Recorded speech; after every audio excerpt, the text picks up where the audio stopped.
welcome to Arum Talks. I am Anna, And I'm Arshak. and we are the directors at Arum Co. And this show basically is all about growth, real estate, and entrepreneurship. But today we wanted to start the first episode with us because in the next episode you're going to see a lot of different people, a lot of different entrepreneurs who'll be talking about their journey, a lot of real estate people who'll be talking about real estate basically. But right now we wanted to talk about us. Yeah, So how are you, Anna? I'm good actually. How are you? I'm better. Excited? Yes, very much. Excited? I asked because Arum Co. is our baby. We started this company in October. We took a leap of faith actually. Yeah. you know, it was a big leap of faith. Saying that when you are in Australia and you're working and you suddenly leave your job and you decide to open up a business, you start up a business. You have to put your heart and soul. You have to put all the savings you have, and especially when we started, the market was shaky. It is coming back to Yeah, its I mean, the place. market was not at its best, I would say. But at the same time, I still believe, and I used to tell Anna as well, that this is definitely the best time to start a business. Because you can make a lot of relationships, you can meet a lot of people, you can build up that momentum, you can build up that database, you can build up that network when the market is not at its peak. And when we say market, we particularly mean by real estate market, because the company Arum & Co is all about real estate. We do not do established markets. We do brand new homes, house and land, NDIS, and all the positive cash flow properties, right? Yeah, so yeah, we do that, but I wanted to see why do we do that? That's a very interesting question, actually. Why did you start in real estate? Oh, why did I start real estate? Um, because for the main reason that I've been in the NDIS industry for about 5 years now. So when I was in this industry, I've been knowing inside out about NDIS. And then Arshak said, a lot of people are selling NDIS and SDA homes, and everyone is, giving out such um, wrong information, and Yeah, that used to sometimes tick either me. it's half information or wrong Yeah. information. So I met this friend of ours, and who was Arshak's client as well, and she started talking about how she wanted to buy an SDA, NDIS SDA home, and then so many people said so much stuff, and then she got so confused, and it was all wrong, and then she just decided not to build an SDA home. Yeah, she just decided not to go with LTA altogether. So just before we go ahead, so in real estate, Anna handles the NDIS disability investment sector. So that is why she just started talking about that.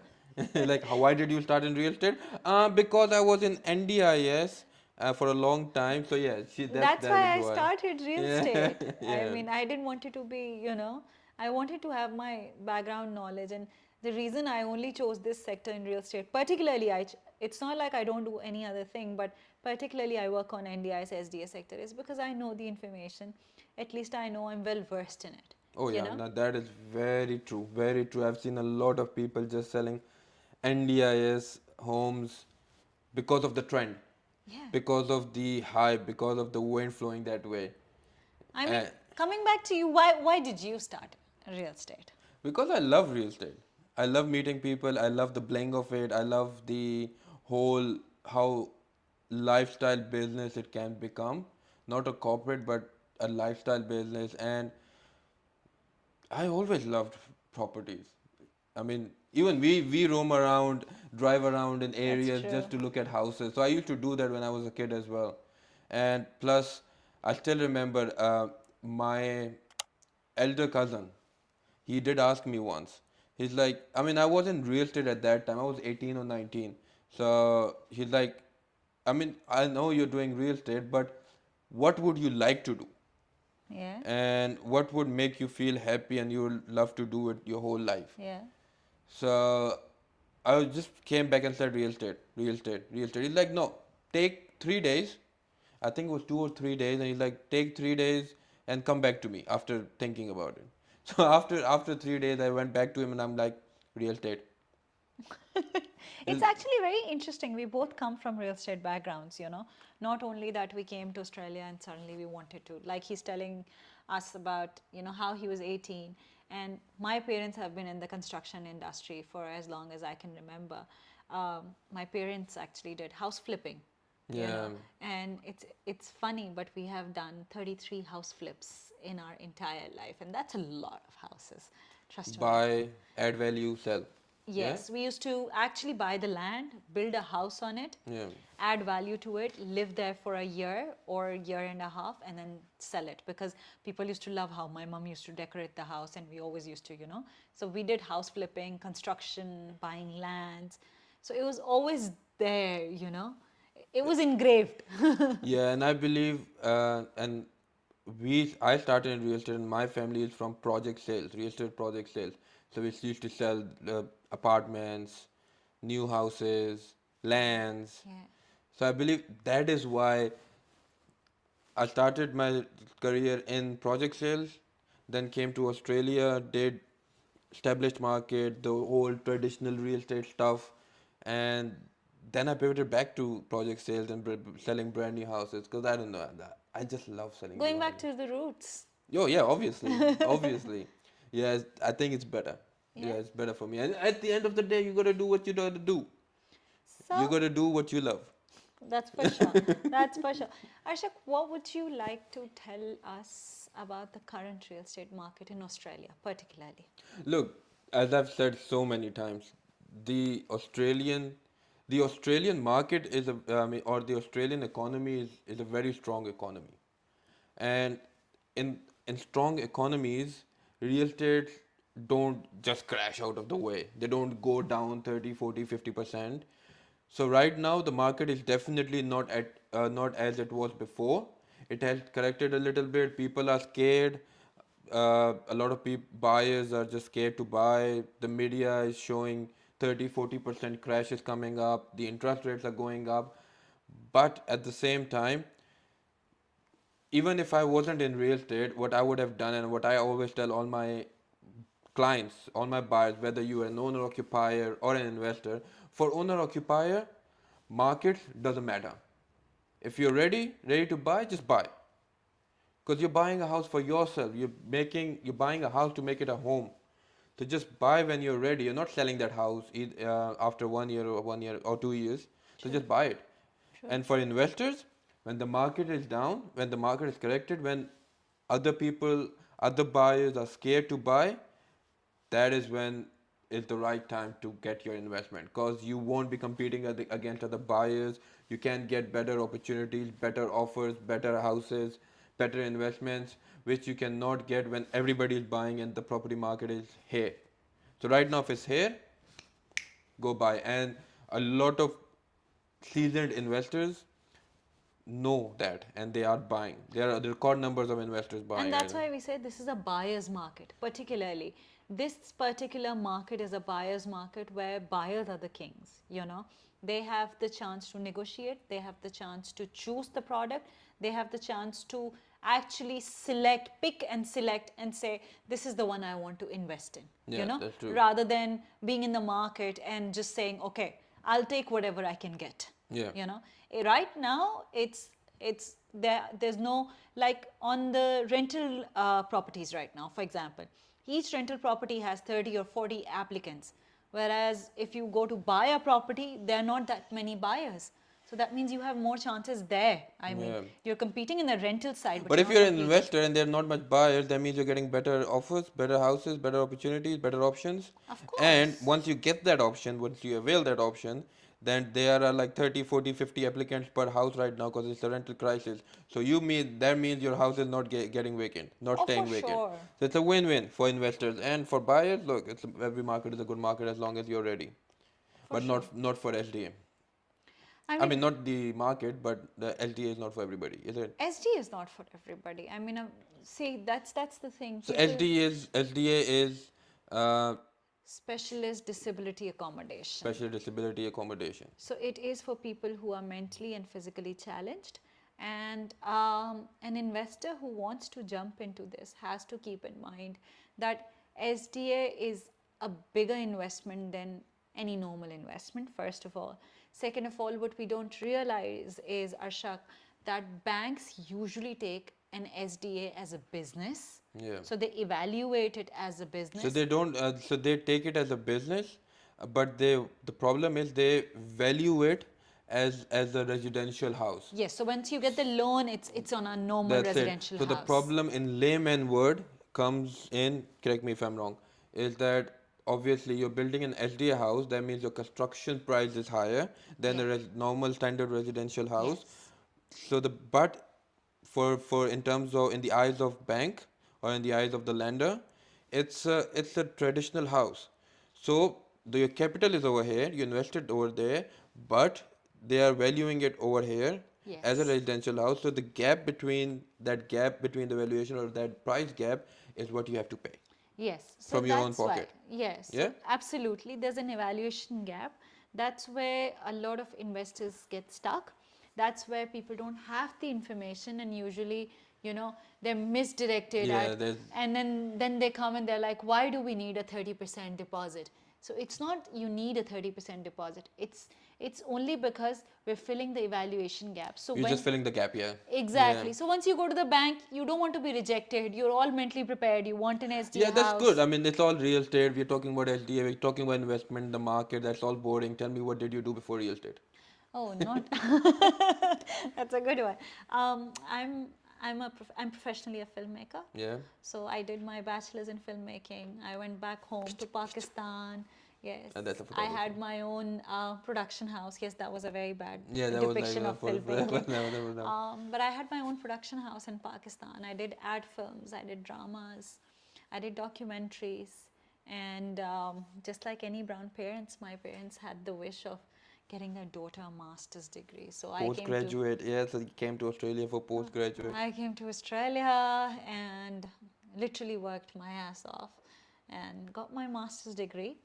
And and then, that too in yeah, communications. Yeah, yeah, my master's is in major communication, digital marketing. digital There you marketing. go. And look, she was a filmmaker. She was behind the camera, directing everything. And I wanted to get in front of the camera. That's how we met. No, that's not how we met. But that would have sounded so good. Yeah, Yeah. actually, but no, it wasn't that fairy So tale. I was more in the marketing and sales space. She was in the media space, Hmm. and we just came together and invented Arum and Co. Or Yeah, started Arum and Co. started Arum and Co. Yeah, Arum and which Co is we very are close. thinking about. No, we are thinking about. So basically, the whole idea of Arum and Co. is to be a media and marketing company in the niche of real estate, which Yes. happens to sell real estate. Yes, which happens to sell real estate, because that's the thing. In today's market, I believe you have to stand apart. Yes, You can't be like everyone and anyone, and you need to have your own personal niche. Whether it's houses or whether it's property, it's it's commodity, apartments, it's goods, anything, townhouses. Yeah, it's anything. new, it's old, whatever. You need to have something you're offering that no one else is offering, That's it. in simple layman's words. Yeah, yeah, definitely. Your offer needs to be different. Otherwise, if everybody is doing the same thing, then what is your recipe? So tell me something, Arshak, okay? Then you can ask me something too. um, Okay, then I can ask you something as well. no, Ooh. something just clicked my mind. In this you've been in Australia, you've been in the industry for 7 years of real estate, right? Yes. What these 7 years have taught you, like in a nutshell, in real Oh, estate? it has definitely helped me become more human. Yeah. Yeah, in a good way. I mean, more human. I mean, more civilized. To develop, it has developed myself. I mean, I've developed myself because of real estate so much. Personal development, mindset. I know how to communicate better. I'm Mm-hmm. still not good in communication, I believe, but better. Yes. So, oh yes, 100%. If I see myself before real estate, I was like a Tarzan. I mean, no personal development. Yeah. Didn't know how to talk. I was shy. Oh Yeah. yes, that was number one. I was so shy. So it has definitely helped me to become less shy. Yeah. So yeah, I mean, real and plus, look, it has actually I always knew how to dress up. It has just enhanced it up. I But mean, that's such yeah, a I mean, boast. I mean, that's such a narcissist thing to but say, yeah, but okay. that is something that personal development and communication 100%. So that is what real estate has taught me. What about Interesting. you? What has real estate taught me? Or what has your not just real estate and media. Or let's just say what has running your own business as a production house that you were running and then running Aram and Co. What has running a business taught you? Discipline, actually. Honestly speaking, running a business is far more harder than a job. Oh, You 100%. know, it's like for a job, even if your job is really hard, there's a time limit. Maybe you start at 9 and then at 7 somewhere down the line that window shuts, and then you're off to bed because somewhere in your mind you're like, okay, fine, I need to sleep, that was just work, need to Yeah. leave it You there. just usually leave your work in the office when you Yeah, even if well, you, when you are there are yeah, times when you're really stressed, you bring work at home, but there are times, you know, with business, there are times with business, there are times when you really leave your work at the office. they, Like but rare those times times. only comes after 10 years or so, like Yeah. especially in the early years of business, there's never a time when we leave business. I remember, if you remember, we went to Great Ocean Road 2 weeks or 3 weeks Yeah. back, and we just put Great Ocean Road and then we just started driving. We didn't even check the address. We were talking about work, work, work, and apparently it was a day off for us. Yeah, Okay, actually. we talked about work and we didn't even realize that we had put the wrong address. We went to like another corner of Great Ocean Road. Okay, we reached there and that's when we realized that we've come far long, you know, off all the Yeah, way. totally off road. But because we were talking about work, so on our off day, on a day trip, we were talking about work. But it's not a bad thing. I mean, that you're not complaining. I'm not complaining. No, no, it's not a complaint. I'm just It's saying just it. that, yeah, the difference between, Yeah, yeah, I mean, uh, see, I would say that running a production house and real estate is quite similar. yeah, And I would say this because production requires 24 hours of work. There are no timings in production. yeah. But You there are know, no timings in real estate as well. yes, so it's very, very Yeah. similar. You know, sometimes people are like, oh, how are you managing real estate? Real estate agents have no time. You know, you guys are working on Saturdays, Sundays, Mondays. But then, as a film director, I never had time. That's the way to go. And busy is always good, you Busy know. is a good problem to have when you're running your own business. Oh, yes, And yes. obviously, the only time you can get busy in running a business if you are actually and genuinely helping people out. Yeah, for sure. Otherwise, it's a transactional business, and transactional businesses don't go a long way. I think that was the mantra of Aram Aram and and Co. Co. Yeah, that we wanted to help people out and we wanted to make long-lasting connections. yeah, And you know, we relations and stuff. yeah, we never think, even when we are with a client, you know, even if that's our first time client, the goal is to have a long-lasting relationship with them and not a transactional base. So either that's client, that's referral partners, Yeah. or anyone. You know, we like long-term dealings. We've Oh, never had 100%. short-term dealings. No, it's we don't believe in transactional business and we believe in long-term relationships.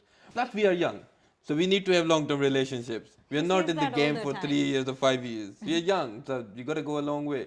And the only way to go a long way is to focus on relations and genuine transactions rather than just transaction wise or being transactional and just focusing on the money. I And mean, I money is mean, important. yeah, We know that. yeah, Yeah, so we started from the bottom. So we know that money is important. yeah, for sure. And But plus, you know, like everyone's saying, you know, yes, social media marketing is important, general marketing, advertising is important, paid advertising is important. But I still believe, Arsha, correct me if I'm wrong, word of mouth is one marketing or is one way of selling or marketing yourself that is never going to go old. yes, that is very true. You know, your word of mouth will always lead you, whether right now, whether 10 years before, or whether in the 10 years, future, 10 years after. 10 years after. Yeah, No social media marketing can beat word of mouth that is marketing. very true. You know, no platform has ever, you know, gotten past that. I mean, if I have a 5 star on my Google rating, but if somebody is sitting in a gathering and says, I had a really bad experience with Aram and Co, and there are 20 people sitting there, that 5-star rating That is, won't matter. it's not going to do Yeah. anything to me.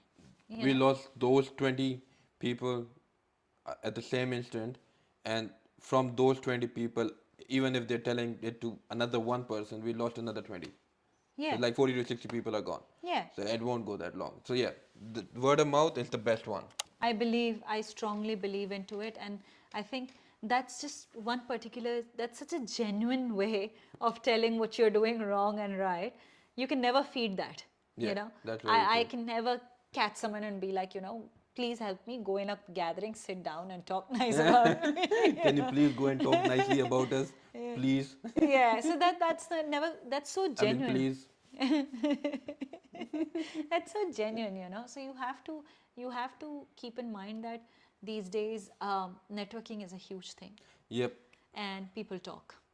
People have always talked, and people talk more. And people will always talk. And social media is so powerful that one mistake, and you never know, someone will just post it on their Facebook, and they have probably 600 friends, and they'll be like, I worked with Arum and Co, and I'm so disappointed, or I worked with Arum and Co, and I can't thank them enough, and he has 600 people on his list. Yeah, 500 see that status, there you go. they're gone. Yeah, or they're there with you. It's either way, I'm being more positive, Nah, that's so true. That's very true. I just remembered something. I was like, remember that one of that client. He didn't become our client though, but the one that we went to for SDA, and he was like, so that's okay. I mean, if we can't find any disability participants or any tenants for our SDA home, we can always live in that house. yeah, and I remember because someone was with us, and that person started saying, "Yeah, that's a good idea," and my mind blew, and I was like, it's that's not possible. An SDA home is only for disabled people, Yeah, you and you cannot live cannot in that live home. in that I house. mean, if you become disabled, then you can. Yeah, God forbid. but But if you're saying not, that, it shows you how much wrong information is there in the oh, market. far out. There's a lot of wrong information in the market, and if we hear something, we are like, seriously, how do you not know that? Yeah, like a lot of people I will mean, as a talk. professional, not as clients, obviously, because a lot of buyers, investors don't know the whole information. That's okay. That's where we come in, or that's where the professionals come in. But when the professionals don't know about that, Yeah. you're like, what are you doing? Yeah, I mean, that's the thing, It's because nowadays everybody's becoming everything. Yeah, that's true. People are not taking niches. People are uh, either, if you go to a real estate agent, they'll be like, I do house and land also, I do new houses also, I do established also, I can do rents also, rental properties. Okay, oh, you want SD? I'll do an SD also for you. So it's like everybody wants to have A everything, lot whatever. of people, yes, a lot of people are like, what do you do in real estate? We do everything in real estate. Yeah, we'll do I mean, everything. if you do everything, you do nothing. That's what I believe in, and that's Yeah. why we niched down, and we wanted to be niched experts in our And what do you space. say, jack of all and king, jack of all hearts and king Jack of. of all trades and far out, I forgot. Yeah, well, I You mean, get the idea. you get the idea. So, yeah, I mean, that's very important. And saying that, I think the reason we're starting this podcast is that not only from real estate, but we want entrepreneurs, we want businessmen, we want coaches, and a lot of real estate people, especially, to come on this podcast, tell us about their journey, tell us how they are what they are, and what struggles they had, or because it's interesting, you can learn so much from someone's struggle that you have no idea. Oh yes, success leaves traces, clues. Clues. Success leaves clues, not traces. Traces as well if you're a detective, but success leaves clues. Yeah, so there's so much to learn, and when you talk to people, you learn about their experiences, and the mistakes they want others to avoid. Yep. I mean, if we meet someone and if we're talking to someone, we tell them, okay, although we are very fairly new in this business, we just started our I business mean, not in the space, not in the real estate industry, but as a business. as a business, and what we tell people is, for me particularly, this is not my first business. Yeah. So I know where we went wrong in my first one, and this one. So we can give you advices. But imagine someone who's sitting here with 15 years of experience. Yeah, imagine somebody is there where you want to be. Yeah. Or as an entrepreneur, as a businessman, as an investor, as a home buyer, uh, whatever. So we'll be talking to a lot of people who are there where maybe you want to be or where we want to be. Yes, for sure. Why not? Because no learning is bad learning. I mean, everybody will teach you something or the other. You 100%. know, every experience is good to know and it's good to learn. And that's the reason. And we'll just end this Yes. by saying that don't listen to everybody until and unless you know that they've got experience in that, whether you are an investor, a home buyer, I mean, not an investor, I mean, if you are trying to be an investor, or if you're trying to get your dream home or first home, trying to get your dream car, trying to start your dream business, whatever, talk to somebody who knows and who's does what, I mean, who has done what you are doing. Don't talk to your uncle, your cousin, your best friend who drives, for example, somebody who drives a Corolla and you're talking to him about Mercedes, or somebody who's driving a Mercedes and you're talking to them about Corolla. So it's not about the status, it's just talk to somebody who knows their shit. True. We'll leave it on that. So we'll leave it on See you in that. the next episode with an amazing personality. All right. See you then. Take Ciao, good care. ciao. Bye bye.